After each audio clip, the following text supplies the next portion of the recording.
Have you ever looked up at the night sky and wondered what lies beyond our own galaxy, the Milky Way? Well, in about 4 billion years, we might not have to wonder anymore, because our galaxy is on a collision course with its nearest neighbor, the Andromeda galaxy. Yes, you heard that right. The collision between the Milky Way and Andromeda has already begun.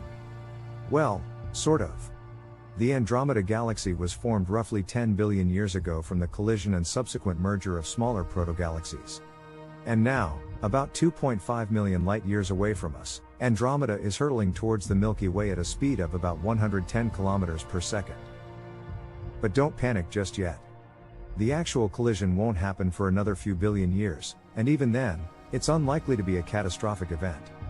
Instead, the two galaxies will likely pass through each other, their gravitational forces pulling and stretching each other out of shape. After the collision, the two galaxies will eventually merge to form a new, larger galaxy, sometimes referred to as Milkomeda or Milkdromeda. This new galaxy will contain the combined mass of both galaxies and will likely take on a new shape and structure. Scientists are still studying the collision and its aftermath, and there's much we don't know yet about what will happen. But one thing is for sure, the collision between the Milky Way and Andromeda is one of the most epic events in the history of the universe, and we're lucky enough to be around to witness it.